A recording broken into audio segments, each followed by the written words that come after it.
From the earliest days of civilization, man has fashioned simple household items from clay. Skills and designs have been handed down over centuries, and although most ceramic containers are factory made, quality hand-thrown pots are in great demand, not only for their durability, but for their very individual styles. Clive Barrett's workshop in Gloucester is a hive of activity. I was extremely fortunate when I first started making pots. I was at school, and unlike a lot of schools, the art teacher there was an extremely good craftsman, and seeing him making pots on the wheel sparked my imagination, and as soon as I saw that, I thought, I want to do that.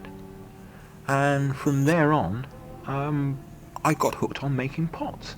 And I can remember as a kid, perhaps maybe 6 or 7 years old, digging clay out from the garden and making little pots and putting them out to dry and painting them. In fact, my mother has still got one of my pots I made when I was 6 years old. It's a tough game, and I very quickly learnt that all the pots that I sell are pots that people can make a use for. I did try actually getting into, I suppose, what you could call the fine art side of using clay as a medium, ceramic sculpture, and I just couldn't sell it, because clay is the type of medium that people associate, or certainly from where I sell, of actually fulfilling a function. And I found, and it's been my experience of pottery, is that as long as that item fulfills a function, then it's sellable, and I can sell it. The clay I use comes from Stoke-on-Trent, and it's ready prepared for me to make.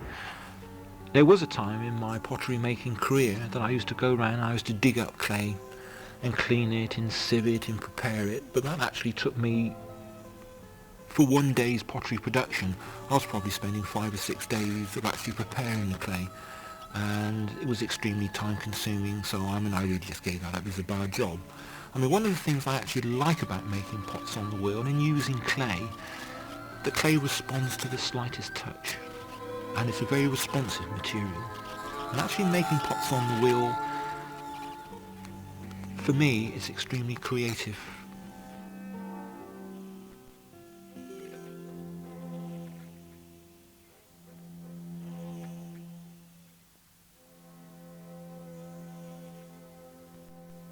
One of the oldest known crafts is basketry. As man settled on the banks of rivers, rushes were the nearest material to hand from which containers could be made. Notable among those continuing this craft in Gloucestershire is Sally Goymer. I started basket making about 18 years ago. I work in willow, English willow, grown in Somerset, near Taunton, the Somerset levels. I use mostly stripped willow, white or buff, and the brown willow, which in fact doesn't refer to the colour, but the fact that the bark is still on it, I only really use as a colour in the side of the basket. I make a range of work, all of it practical. I don't make dust harbourers. I only make things that people can use, traditional things, log baskets, shopping baskets, that sort of stuff. I work every day, it's my full-time job. I'm a full-time, self-employed professional basket maker. I'm making here a round laundry basket for the dirty washing. It's 2 feet tall. I'm just finishing at the top and laying the border down. It will have a lid on it with a handle on top and a small flange that goes inside the basket to stop the lid falling off. These I make in production. I make all the bases first, then I make all the sides of the baskets, and then I'll make all the lids individually to fit each basket. One of these would take me a whole day. If I made one from start to finish, it would take me a good 8-hour day. I recently made a basket for the Queen. In fact, it was ordered by the Worshipful Company of Fruiterers because their prime warden, their master, his grandfather was master 105 years ago, and he presented Queen Victoria with a Victoria Plum. So the present master wanted to present the Queen with plums, so I was asked to make a basket to present these plums in. It was quite unusual in that it was round, about 18 inches across, about 7 or 8 inches high, but it had 6 divisions in it like a cartwheel, woven divisions, and the centre of it was willow woven into a corn dolly style centrepiece. And this basket went by aeroplane to Balmoral, or to the nearest airport to Balmoral, with the master in its own seat, and the ticket for this seat was in the name of Miss Victoria Plum, which I thought was quite nice. The earliest of children's toys were made of wood. Today, wooden toys have not lost their appeal, being coveted by both adults and children alike. Jill Hancock of Stonehouse designs and produces a range of toys and decorative items. I'm not trained in anything, but I started off as a porcelain restorer in a small, it was an old nun's cell at the convent in Stroud, and I went on a 2-week training course and then started practicing on everyone's broken pottery. I think the reason I got into it was because my mother was a potter and I used to quite often break her vases, and there was one particular one that she'd made from her own clay and everything, and I'd knocked it off the TV and smashed it into smithereens and managed to put it completely back together again before she got in. So she decided that probably setting on a course would be a good idea. But once I'd got my workshop set up and I was busily copying everyone else's artwork onto these plates and things, I suddenly got inspired to do my own work. And I saw a jack-in-the-box in a shop in Bath, and I was completely inspired to make my own toys. But when I was at school, they wouldn't let me do woodwork. They said it would be really noisy and dirty and I wouldn't like it at all. So I had no idea how to start. So I bought some balsa wood from the model shop and a Stanley knife and stuck the layers of balsa wood together until I'd got a thick enough piece for the sides of the box, and got a spring out of a curler for the spring and made my own jack-in-the-box. That was the very first thing I ever made. Unfortunately, I gave it to my mother and she still got it. And then I just carried on from there, gradually making more and more complex things and practicing my painting. And from very crude beginnings, I started to refine my skills in painting until 10 years on, I'm making some quite elaborate things. I made the Noah's Ark because I never had one when I was a child, and my husband and I have got a sort of a rule that we make each other our Christmas presents, which leads to a great deal of excitement coming up for Christmas when we're not allowed to look in the corner where the other person's working and things like that. A lot of inspiration I get comes from Russian folk art because of all the colours. I like to use as many different colours as possible, and then add the gold at the end to really lift the whole thing to a sort of fine piece. I just love colours, so it's almost like tasting them. When I put a blue and a green together and they just run in and merge and they look really fine, so I just do it as I go along, I don't plan. But I just dip my brush in one and then another bit and splurge it all together until I get what I want. So everything can come out quite different each time I do it.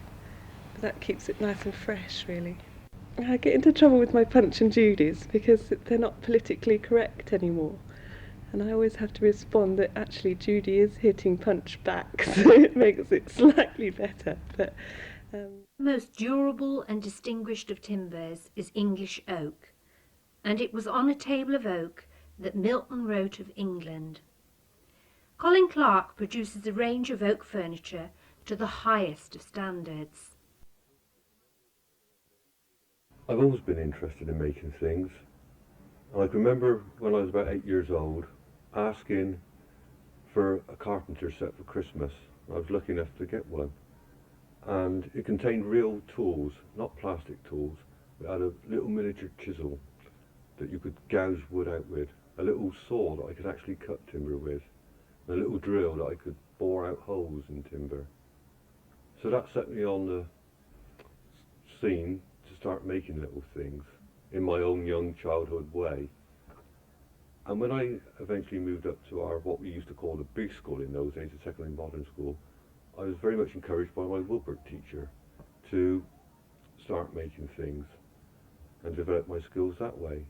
I actually made my first coffee table and sold it before I left school. So it was a natural progression for me to take an apprenticeship in woodwork, and then an ambition to have my own workshop. I'm a very much a hands-on person. It wouldn't do me to sit behind a desk and give instructions to somebody to make this, make that. I like to get my hands onto the timber and actually make a piece from start to finish myself. That's where I take a great delight in doing my own carving and my own wood turning. And then at the end of a piece, I can truly say that piece is a piece of Colin Clark furniture. Oak, well, I love oak. It's the texture of the grain, the variety of the grain.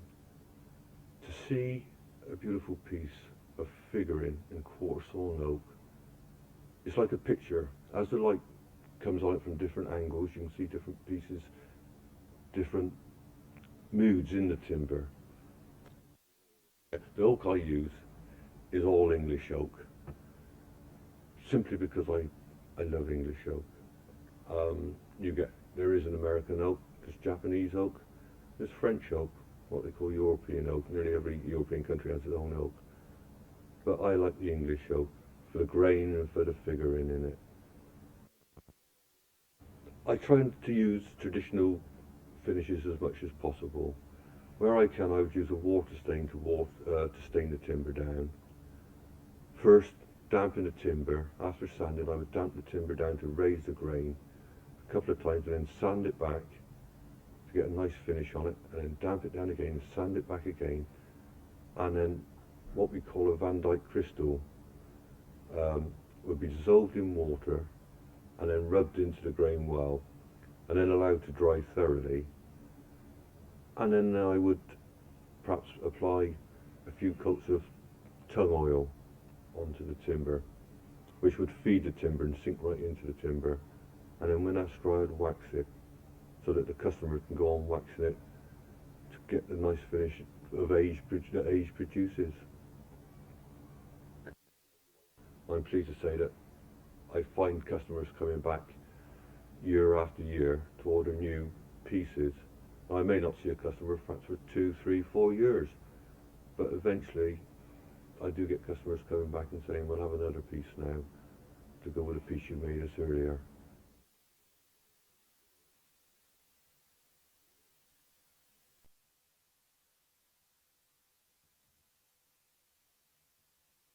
The Roman occupation in Gloucestershire saw the introduction of fine glassware for practical and decorative use. Arnold Basson of Lydney views all of his work through a magnifying glass.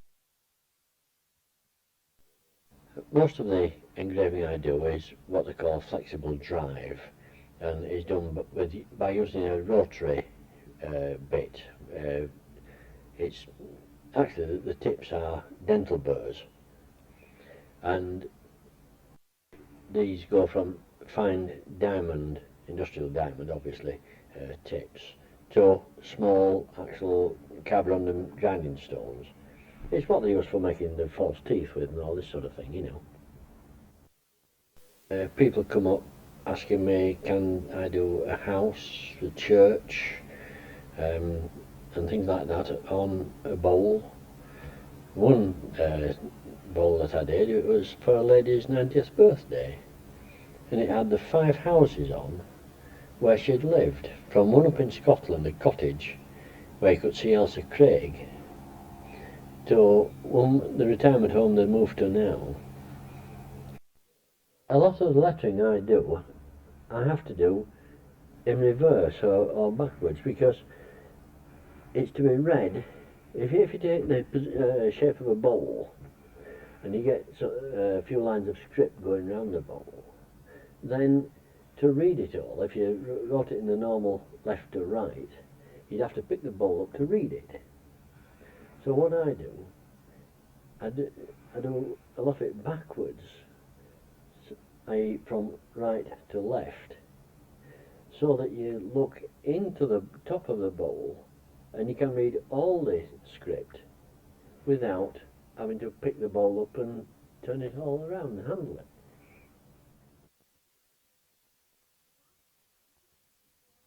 Glass designer Fiona Houghton uses glass in a highly individual and creative style.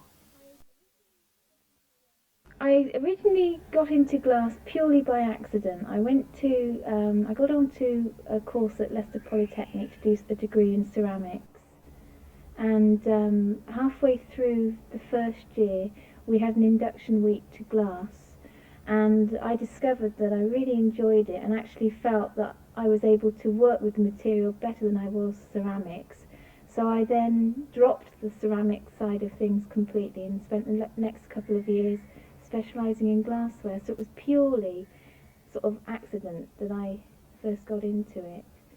And I went through most of the processes of glass, from kiln forming to a bit of blowing, designing for industry, but ended up sort of specialising more in slumping, which is taking a piece of glass, flat glass, and heating it into a mould in a kiln so that you're actually bending it to create a form. So that's the process that I sort of began to specialise in more.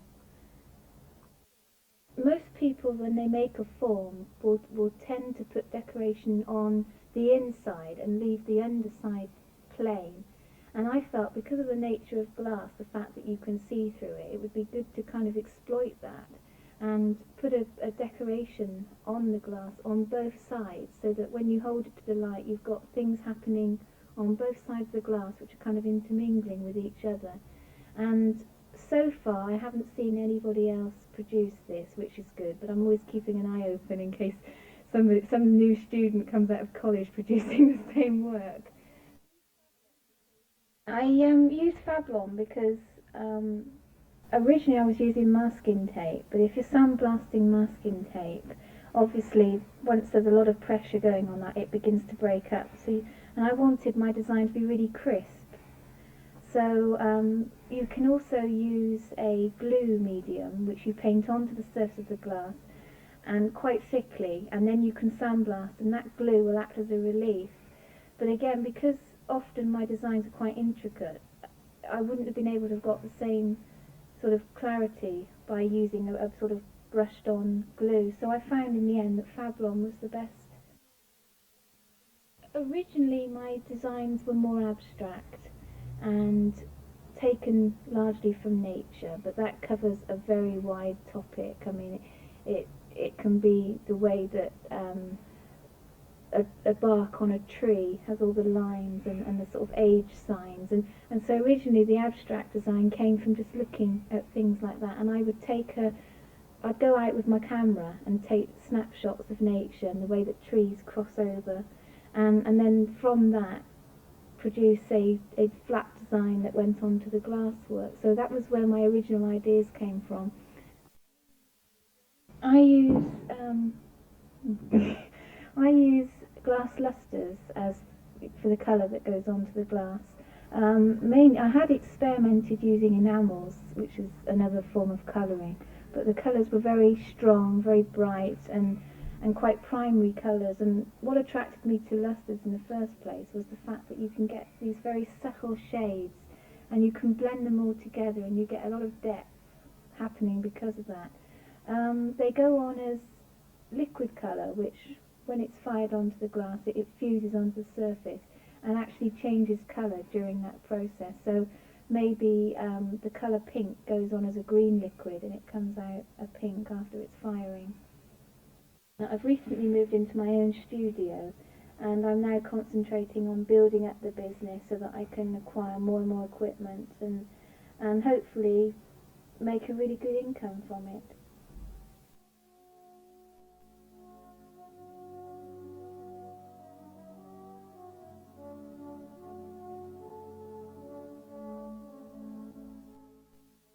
Whether you consider pottery, basketware, wood and glasswork as purely functional or as items of artistic beauty is determined by quality of workmanship, design and personal preference. Gloucestershire is extremely fortunate in having a high calibre of craftsmen who support the Guild of Gloucestershire Craftsmen, the Cotswold Craftsmen and the Craftsmen's Market Cirencester.